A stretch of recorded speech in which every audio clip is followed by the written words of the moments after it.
दी मेरी एक प्रॉब्लम है, प्लीज़ रिप्लाई देना। मेरे हस्बैंड प्राइवेट जॉब करते हैं, उनके बॉस मुझसे मिलने किसी न किसी काम के बहाने घर आ जाते हैं। हस्बैंड मुझ पर भरोसा करते हैं, पर सास को लगता है कि मैंने बुलाया है। सास हम लोगों के साथ रहती है, ससुर गुजर चुके हैं। सास मेरे मायके वालों को फ़ोन करके उल्टा सीधा बोलने लगती हैं। इसके बाद क्या होता है, जब भी बॉस आते हैं उनके जाने के बाद मुझे भी उल्टा सीधा बोलती हैं। कितना समझाया मेरी गलती नहीं है, पर नहीं मानती। हस्बैंड की मजबूरी है, वो जॉब नहीं छोड़ सकते, क्या करूं। जिस टाइम वो आते हैं मैं घर से किसी बहाने बाहर भी नहीं जा सकती। चाय नाश्ता बनाना सर्व करना होता है, उनको फेस करना ही होता है। कैसे बचूं इस सिचुएशन से। अगला, दीदी मेरा क्वेश्चन है कि अगर पड़ोसी ही दोगलापन करें तो उनसे कैसे डील करें। तो जैसे हमारे मुंह पर ऐसी बात करेंगे कि जैसे हम रहे हैं, आ रहे हैं, लेकिन हमारी पीठ के पीछे हमारा मजाक उड़ाते हैं, हमारी चुगलियां करते हैं, तो उनके साथ हमें कैसे डील करना चाहिए। अब है जी, मेरे हस्बैंड के पास पैसे हैं पर वो खर्च नहीं देते। देवर हमारे साथ हैं और उनका केस चल रहा है। दोनों भाई में बहुत अच्छी बॉन्डिंग है। मेरी कोई भी पूछ नहीं है। बहुत ज़्यादा स्पेलिंग मिस्टेक है एक्चुअली। एक है, मेरे दो बच्चे हैं, 9th और 12th में। काम भी बहुत हो जाता है, करना सभी कुछ चाहती हूँ लेकिन थक जाती हूँ। घर के काम से आलस आता है, लेकिन सिलाई करना बहुत अच्छा लगता है। ऐसे में मन करता है कि सुबह ही लग जाऊँ झटपट काम निपटा के। तब तक थक जाती हूँ। 5 साल पहले मेरा ऑपरेशन भी हुआ था। मेरी एज अब 39 है। कैसे करूँ प्लीज़ बताना। नेक्स्ट, मेरे सास ससुर ने मेरे पति को ऐसा कर दिया है सिखा सिखा कर कि अब उन्हें कोई फर्क नहीं पड़ता। ये जिनका जवाब है ना, सवाल है सॉरी, ये एक्चुअली डॉक्टर हैं और तब इनके साथ ये हाल है कि इन्होंने लव मैरिज की है। तो मैं गवर्नमेंट डॉक्टर हूँ, मेरे हस्बैंड प्राइवेट वेटरनिटी डॉक्टर हैं। हमने लव मैरिज की है, जिसकी वजह से मेरे फादर ने मुझसे रिश्ता ख़त्म कर लिया। मेरे हस्बैंड ने मेरी पोस्टिंग ससुराल में ही करवा दी। अब मुझे 5 साल हो चुके हैं। सास ससुर को वो गाँव वाली बहू चाहिए जो घर का सारा काम भी करे और जॉब भी करे। उसके बाद भी वो मेरे पति को फ़ोन पर भड़काते हैं, इवन बाकी रिलेटिव्स को भी सुनाते हैं। इन सब के चलते उन्हें अब मैं पसंद नहीं करती। 2 बेटे हैं और छोटे हैं। मैं 5 साल से ही अपने पति से क्लिनिक ओपन करके साथ रखने को बोलती हूँ, पर घर में से कोई भी ये नहीं देखता कि हम लोग अलग अलग अकेले रहते हैं। मायके में जा नहीं सकती, गुस्से में जाती हूँ तो जाने नहीं देते। मन करता है अलग हो जाऊँ, पर बच्चों की मेंटल हेल्थ की वजह से चुप हो जाती हूँ। क्या करूँ। अब दुखी कर रखी है लाइफ, कह नहीं सकती। प्लीज़ आप कुछ सजेस्ट करें। तो इनका मेन वो वही है कि लव मैरिज इसलिए थोड़ी की थी कि हम उसके बाद भी अलग अलग रहें। ठीक। अब एक है जी, मेरे हस्बैंड जोधपुर में जॉब करते हैं। मेरे बेटे के एजुकेशन के कारण अपने सास ससुर के साथ रहती हूँ। पहले घर रहकर गवर्नमेंट जॉब की तैयारी कर रही थी, लेकिन घर में मेरी सास ने जीना मुश्किल कर रखा है। आए दिन ताने, फ़ोन पर अपनी बेटी से, अपनी बहनों से मेरे बारे में कहना। इन सबसे दुखी होकर एक प्राइवेट जॉब कर ली, लेकिन अब पढ़ाई के लिए समय नहीं मिलता। रिग्रेट होता है कि स्टडी नहीं हो पा रही। मैं क्या करूँ। रात में देर तक पढ़ती हूँ तो नींद पूरी नहीं होती। इसके कारण माइग्रेन का दर्द हो जाता है। आप प्लीज़ बताएं मैं क्या करूँ।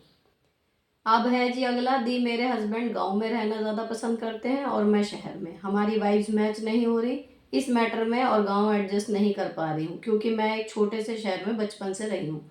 तो मैं इस माहौल में एडजस्ट नहीं कर पा रही, क्योंकि ना तो दोनों बेटियों की पढ़ाई अच्छे से हो पा रही है, ना मुझे घर से किसी वजह से बाहर जाने की इजाज़त है।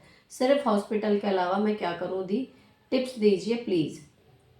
अब दी मेरे सास ससुर भी ऐसे हैं, वो अपनी सारी पेंशन मेरी 5 नंदों के पीछे लगाते हैं। घर का सारा खर्चा हमसे उठवाते हैं, और अगर कभी किसी चीज़ के पैसे वो दे देते हैं तो सास मेरे से पैसे मांग लेती है। ये हैं जी एपिसोड 22 के क्वेश्चन, उनमें से आई हुई मुख्य समस्याएं, जिनका जवाब एपिसोड में देना चाहूँगी। और इन समस्याओं को सुलझाने के लिए आओ बहन बातें करें।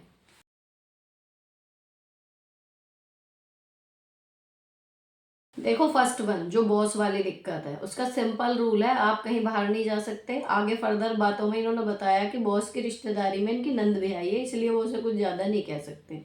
सिंपल और तरीका बता रही हूँ, आसान सा। आप घर में ही रहो, बॉस आ रहे हैं आने दो, आपके हस्बैंड की नौकरी पे कोई आँच नहीं आएगी। अब जो सास को प्रॉब्लम है उसका इलाज ये है, चाय नाश्ता बनाओ, आप सर्व करने के लिए आप मत जाओ, आप अपनी सास के हाथ भिजवा दो।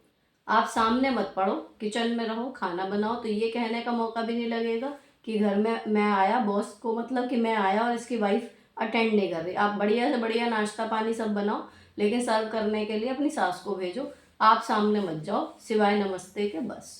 दूसरा क्वेश्चन पड़ोसियों वाला कि दोगलापन करते हैं, तो ये खाली पड़ोसियों की दिक्कत नहीं है, कई जगह रिश्तेदार भी ऐसे मिलेंगे। तो दोगले लोगों से बचने का सिंपल तरीका ये होता है, आप उनसे लिमिटेड बात कीजिए, उनसे ज़्यादा रिश्ता या उनसे ज़्यादा अपनेपन की उम्मीद मत कीजिए, अपने सीक्रेट भूल के भी मत बताइए, सिर्फ उतना बताइए जितने को जब वो इधर उधर जाके कहें तो आपका नुकसान ना हो। कहने का मतलब उनसे अपना रिश्ता सीमित रखिए, बातों में भी, दिल में भी, इमोशन में भी। उनसे एक फॉर्मल रिश्ता रखिए, क्योंकि वो आपसे रिश्ता रख रहे हैं, दोगलापन कर रहे हैं, लेकिन आपसे रिश्ता वो रख रहे हैं, आपके बारे में चाहे उल्टा बोल रहे हैं लेकिन आपके सामने सही बोल रहे हैं, यानी कि रिश्ता वो कंटिन्यू कर रहे हैं।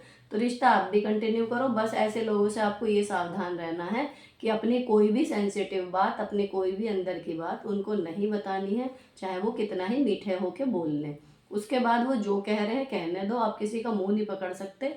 पीठ पीछे बुराई करने वालों का आप कुछ नहीं कर सकते। आप ये कर सकते हो कि उन्हें बुराई करने के लिए कम से कम पॉइंट आपके पास से उन्हें मिले। तो अपनी मनगढ़ंत कहानियां अगर वो सुनाएंगे तो उनमें सच्चाई नहीं होगी, और जब सच्चाई नहीं होगी तो उनकी बात की कोई वैल्यू करेगा नहीं।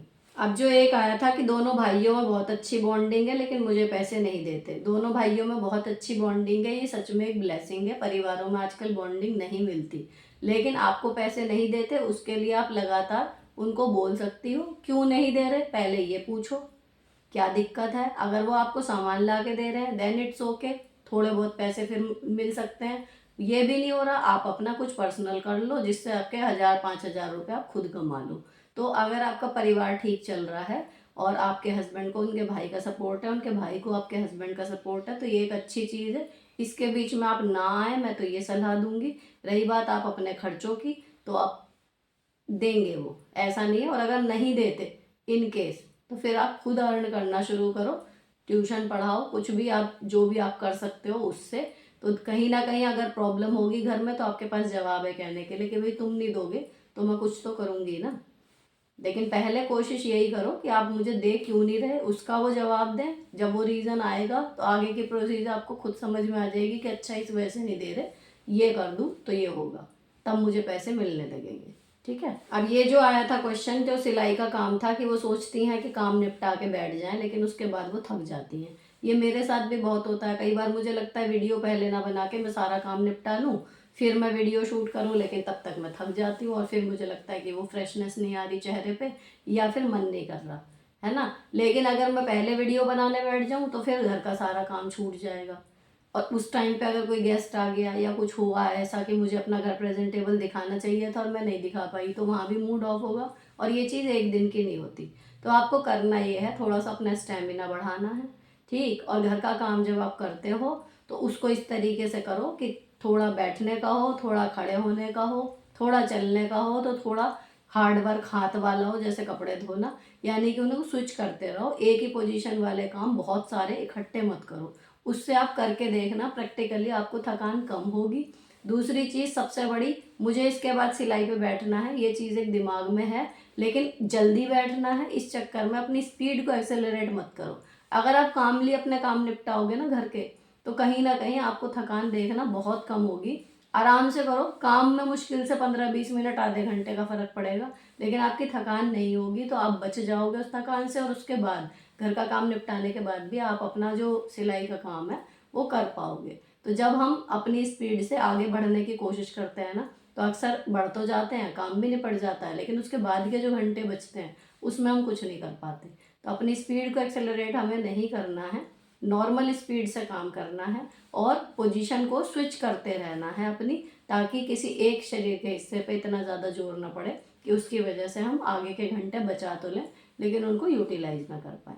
अब जो डॉक्टर वाला क्वेश्चन आया था कि वो खुद भी डॉक्टर हैं, उनके हस्बैंड भी डॉक्टर हैं, लेकिन गांव में हैं और अलग रहती हैं। अब आपने लव मैरिज की, आप अपनी जगह बिल्कुल ठीक हो कि इसलिए थोड़ी की थी कि आधे से ज़्यादा जीवन आप अकेले निकाल दो, ठीक है। अब आपके हस्बैंड क्लिनिक खोल के आपको अपने साथ नहीं रखना चाह रहे, उसके पीछे मुझे लगता है उनकी सोच ये होगी कि माता पिता की सेवा फिर कौन करेगा, उनको वो अकेला नहीं छोड़ना चाह रहे, ठीक है। लेकिन आप जहाँ हो आप बिल्कुल ठीक हो अपनी जगह पे, एक डॉक्टर होने के बाद भी अगर हमें यही सब झेलना है तो फिर जो मैं हमेशा कहती हूँ कि पढ़ लिख के पहले कुछ बन जाओ, अदरवाइज आप परेशान रहोगे तो वो सारी चीज़ें फिर बेकार हो जाती हैं। ठीक है, तो अगर आप अपने सास ससुर के साथ आपको मतलब आपका कहना है कि उनको चाहिए कि जो घर में भी काम करे और जो बाहर भी जाए, ठीक है, उनको क्या चाहिए, इट्स नॉट योर प्रॉब्लम। आप गांव में अगर मेड मिल सकती हो तो मेड लगाओ, नहीं तो आप अपना काम जब कर रहे हो ना, जितना आपसे हो सके आप उतना काम करो, पहली चीज़, जब तक आपके हस्बैंड आपके साथ नहीं रह रहे। दूसरी ये लगातार आपको अपने हस्बैंड से बात करते रहना है, लड़ना नहीं है लेकिन बात करते रहना है। सेम चीज़ उन्हें बोलने कि हमने इसलिए लव मैरिज की थी कि हम साथ ही ना रह पाए, तो या तो आप आके गाँव में रहो या फिर आप मुझे लेके जाओ, साथ में मम्मी पापा को भी ले जाओ। अगर वो अड़ते हैं तो फिर उनकी फॉल्ट है कि भाई हम यहाँ पे नहीं रह पा रहे, तो आप चलो। ठीक है ना, तो आपको जो आप एक उस पर जो अड़े हुए हो ना कि मुझे यहाँ नहीं रहना, क्लिनिक खोलो साथ रखो, अब आपको अपनी मांगे मेरे हिसाब से बदल के रखनी चाहिए बात अपनी। मुद्दा अपना सिर्फ ये रखो कि कैसे रहो, आप यहाँ रहो वहाँ रहो कहीं रहो, मेरे को आपके साथ रहना है, मम्मी पापा से मुझे कोई प्रॉब्लम नहीं है। अगर आप ये बात करके रखोगे, क्योंकि मम्मी पापा से एक्चुअली प्रॉब्लम नहीं है, उनको चाहिए काम करने वाली, तो वो मेंटेलिटी होती है जैसे बंदा रहा है वैसे ही उसकी आदत रहती है। और हर 10 में से 8 सास ससुर ये एक्सपेक्ट करते हैं कि बहू आएगी तो वो सब कुछ कर लेगी, मतलब बहू ना हुई सुपर ह्यूमन हो गई, वो पता नहीं क्या क्या कर लेगी। लेकिन हमें पता है ना कि हम सुपर ह्यूमन नहीं है, एक लिमिट है काम करने की, और एक्सेलरेट करेंगे तो एक टाइम तक कर पाएंगे, उसके बाद हम काम ही नहीं कर पाएंगे। तो हर बंदे की अपनी सीमा होती है, तो आप अपनी सीमा के अकॉर्डिंग काम करो, उनको खुश करने की मत सोचो। और दूसरा मुद्दा आपका वो है कि अपने पति के साथ रहना, उस पर लगातार काम करो, बात घुमा के रखो, लेकिन अपनी बात रखते रहो, लड़ना मत। क्योंकि एक ही बात बार बार एक आदमी कह रहा है, दूसरा आदमी मना कर रहा है, तो वो ना कई बार मानता मानता भी नहीं मानता। तो आपको बात रखनी है, घुमा फिरा के रखनी है, सीधी सीधी एक ही बात का रट्टा नहीं लगाना है। और दूसरी चीज़ कि लड़ना नहीं है, ठीक। और अगर जब तक ये सब चीज़ें आपके हिसाब से नहीं होती, अपना कॉन्फिडेंस मत गिरने दो। हमेशा याद रखो कितनी मेहनत करके आप डॉक्टर बने थे, हर कोई नहीं बन पाता।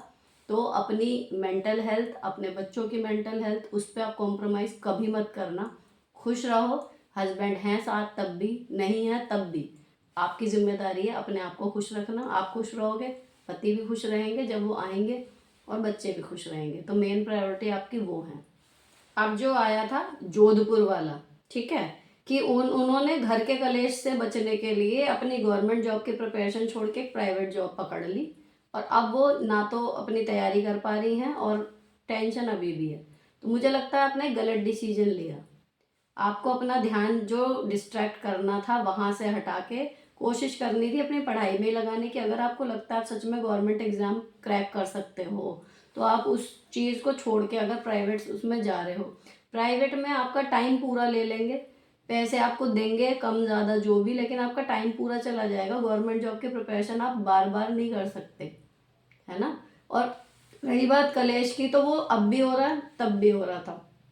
मैं तो सलाह यही दूंगी, अगर आपको अपनी पढ़ाई पे भरोसा है कि आप क्रैक कर सकते हो, तो आप प्राइवेट जॉब छोड़ो, घर में करो, कानों में ईयरफोन लगा लो अपने, जिस टाइम पे वो बातें कर रही हो अपनी बहनों से करें, नंदों से करें, इट्स नॉट योर प्रॉब्लम। आके ज़्यादा से ज़्यादा क्या होगा, अगर वो उनकी बात पर यकीन करती हैं कि जब उनकी बहनें या उनकी नंदें आएंगी तो वो आपसे ठीक तरीके से बिहेव नहीं करेंगी, दैट्स ओके, कोई बात नहीं, मत करो।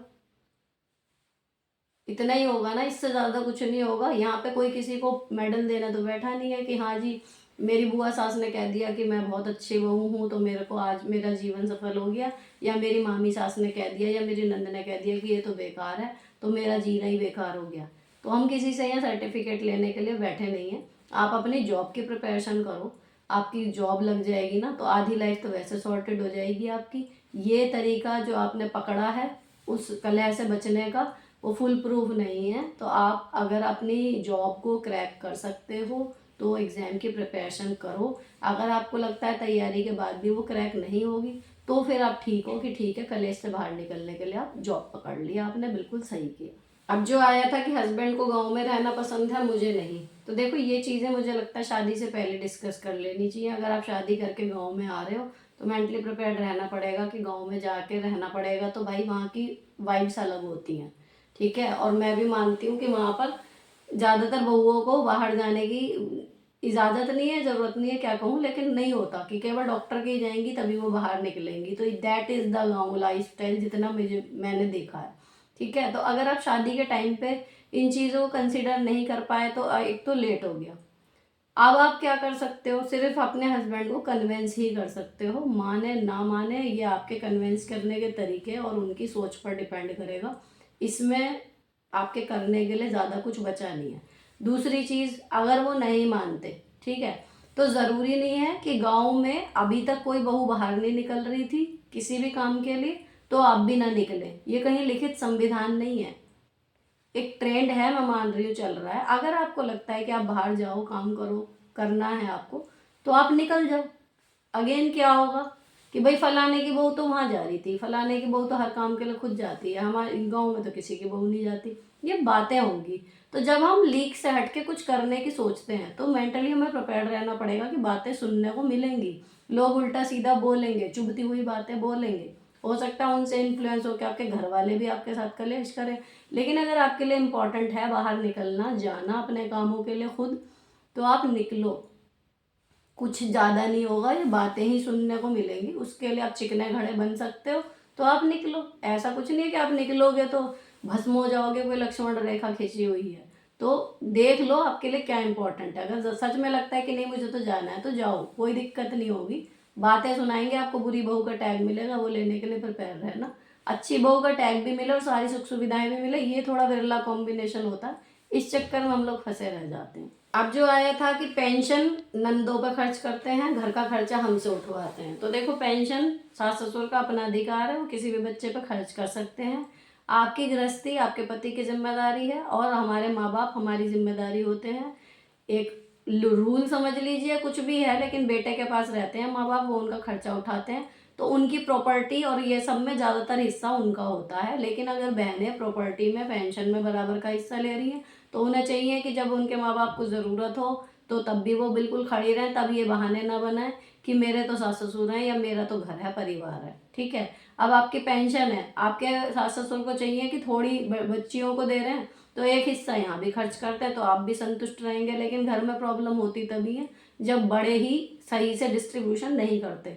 अब उनको ये लग रहा है, जो मुझे आपके सास ससुर की मेंटेलिटी लग रही होगी कि वो क्या सोच के कर रहे होंगे, उनको ये लग रहा है कि भाई ये तो कमा रहा खा रहा है, यहाँ पे हम लोग रह रहे हैं, या जो घर मकान आप रह रहे होंगे कि वो तो इन्हें दे ही रखा है, अब जो पेंशन है वो तो कम से कम अपनी बेटियों को दे दें। समझ रहे हो, जिस घर में आप रह रहे होंगे या कुछ है, उनके हिसाब से उन्होंने बराबर कर दिया। तो जितना दे रहे हैं वो आप ये मान के चलो कि ठीक है, दे रहे हैं। अगर आपके पति अच्छा कमा रहे हैं, आपका घर का ठीक चल रहा है, दैट इज ओके यार, दे दो, कोई दिक्कत नहीं है। सास ससुर के पैसे पे कभी भी नियत नहीं रखनी चाहिए। मैं जब भी ये बात आती है मैं हमेशा यही कहती हूँ, उनका पैसा उनका शरीर, आपके बच्चे वो संभालें ना संभालें, आपके ऊपर खर्च करें ना करें, उनकी मर्जी है, आप उन्हें फोर्स नहीं कर सकते। जिंदगी अपने कंधों पे जीनी चाहिए, तो आप आत्मसम्मान से जियोगे, सिर उठा के जियोगे, टेंशन कम होगी। तो ये थे एपिसोड 22 के सारे क्वेश्चंस के आंसर। जल्दी ही मिलती हूँ आपसे एपिसोड 23 के क्वेश्चन आंसर्स के साथ। तब तक के लिए bye bye, stay beautiful always.